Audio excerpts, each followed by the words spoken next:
If they make their country investable, then the Gulf Arab states are. যুক্তরাষ্ট্র কি আসলেই ইরানকে $300 বিলিয়ন এক বিশাল পুনর্গঠন তহবিল উপহার দিচ্ছে? বিশ্ব রাজনীতিতে হঠাৎ ছড়িয়ে পড়া এই তুমুল গুঞ্জন আর বিতর্কের আগুনে এবার সরাসরি পানি ঢাললেন মার্কিন ভাইস প্রেসিডেন্ট জেডি ভ্যান্স। অত্যন্ত কড়া ভাষায় তিনি সাফ জানিয়ে দিয়েছেন, ওয়াশিংটন ইরানকে কোনো নগদ টাকা বা অনুদান দিচ্ছে না, বরং এই বিশাল অঙ্কের তহবিল নিয়ে বাজারে যা রটেছে তার পেছনের আসল সত্যটা একেবারেই ভিন্ন। মূলত জনপ্রিয় গণমাধ্যম ব্যক্তিত্ব মেগিন কেলির মুখোমুখি হয়ে এই স্পর্শকাতর বিষয়ে নিজের অবস্থান পরিষ্কার করেন ভ্যান্স। তিনি অত্যন্ত স্পষ্ট ভাষায় বলেন, তেহরান যদি শান্তি চুক্তির শর্তগুলো অক্ষরে অক্ষরে মেনে চলে, তবেই কেবল তাদের উপর থেকে মার্কিন নিষেধাজ্ঞা শিথিল করা হবে। আর এই নিষেধাজ্ঞা উঠে গেলে অন্যান্য ধনী দেশগুলো ইরানে বিনিয়োগ করার আইনি সুযোগ পাবে। সহজ কথায়, এটা কোনো মার্কিন ক্ষয়রাতি বা ক্ষতিপূরণ নয়, বরং ইরানের আচরণ পরিবর্তনের উপর নির্ভরশীল এক জটিল আন্তর্জাতিক বাণিজ্য কৌশল।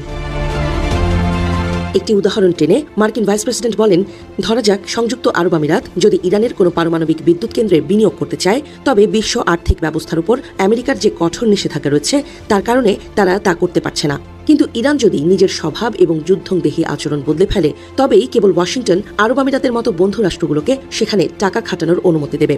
পুরো ব্যাপারটি একটি শর্ত সাপেক্ষ সুযোগ মাত্র, যা ইরানকে নিজ যোগ্যতায় অর্জন করতে হবে। এদিকে রয়টার্সের এক চাঞ্চল্যকর প্রতিবেদনে দাবি করা হয়েছে, এই $300 বিলিয়ন বেসরকারি তহবিলটি মূলত মার্কিন ইরান ফ্রেমওয়ার্ক চুক্তির একটি গোপন অংশ। সূত্র মারফত জানা গেছে, ইতোমধ্যেই এই বিশাল অঙ্কের তহবিলের অর্ধেকেরও বেশি টাকা বিভিন্ন আন্তর্জাতিক বিনিয়োগকারী প্রতিষ্ঠান থেকে নিশ্চিত করা হয়ে গেছে। চূড়ান্ত চুক্তি স্বাক্ষরিত হলে যেন উভয় পক্ষই একটি বড় অর্থনৈতিক সুযোগ পায়, সেই লোভনীয় টোপ হিসেবেই এই বিশাল বেসরকারি বিনিয়োগের নকশা সাজানো হয়েছে। সবচেয়ে চমকপ্রদ তথ্য হলো, এই পুরো পরিকল্পনায় মার্কিন সরকারের রাজকোষ থেকে $1 খরচ করা হবে না। এটি কোনো সরকারি অনুদান বা যুদ্ধাপরাধের ক্ষতিপূরণ নয়, বরং সম্পূর্ণ একটি বেসরকারি বিনিয়োগের মাধ্যম, যেখানে যুক্তরাষ্ট্র, পারস্য উপসাগরীয় আরব দেশসমূহ, এশিয়া, দক্ষিণ আমেরিকা এবং আফ্রিকার নামিদামি কোম্পানিগুলো জ্বালানি, লজিস্টিক্স, উৎপাদন এবং পরিবহন খাতে অর্থায়নের প্রতিশ্রুতি দিয়ে রেখেছে। ইরানের ভেতরের একটি সূত্র থেকে জানা গেছে, তেহরান প্রশাসন প্রথমে যুদ্ধের ক্ষতিপূরণ বাবদ আমেরিকার কাছে $400 বিলিয়ন দাবি করেছিল, কিন্তু পরাশক্তি ওয়াশিংটন সেই দাবি সরাসরি নাকচ করে দেয়। মাঝখানের পথ হিসেবে এই পুনর্গঠন ও উন্নয়ন তহবিলের আইডিয়া সামনে আসে। এই কৌশলের মাধ্যমে আঞ্চলিক দেশগুলো সরাসরি ঋণ প্রদান বা ক্রেডিট লাইনের মাধ্যমে যুদ্ধের সময় ক্ষতিগ্রস্ত ইরানের বিভিন্ন অবকাঠামো, যেমন মোবারাকাহ স্টিল কমপ্লেক্স বা বিভিন্ন বিমানবন্দর পুনর্নির্মাণের সরাসরি বিনিয়োগ করতে পারবে। গত 4 দশক ধরে মার্কিন নিষেধাজ্ঞার বেড়াজালে আটকে থাকা ইরানের জন্য এই চুক্তি যেন মরুভূমিতে পানির মতো।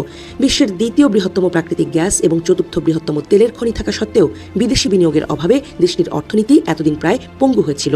92 কোটিরও বেশি তরুণ ও শিক্ষিত জনগোষ্ঠীর এই দেশটিতে পেট্রোকেমিক্যাল, খনি এবং পর্যটন খাতে যে বিপুল সম্ভাবনা লুকিয়ে আছে, এই তহবিলের মাধ্যমে তার দুয়ার খুলে যেতে পারে বলে ধারণা করছেন বিশ্লেষকরা। তবে এই স্বপ্ন এখনই সত্যি হচ্ছে না, কারণ এই তহবিলটি আগামী 60 দিনের মধ্যে চূড়ান্ত চুক্তি স্বাক্ষরিত হওয়ার আগে সচল করা হবে না। এই অন্তর্বর্তীকালীন সময়ে তহবিলের প্রশাসকরা ইরানি কর্তৃপক্ষ এবং আন্তর্জাতিক বিনিয়োগকারীদের সঙ্গে বসে বিভিন্ন প্রকল্পের ব্লু প্রিন্ট তৈরি করবেন।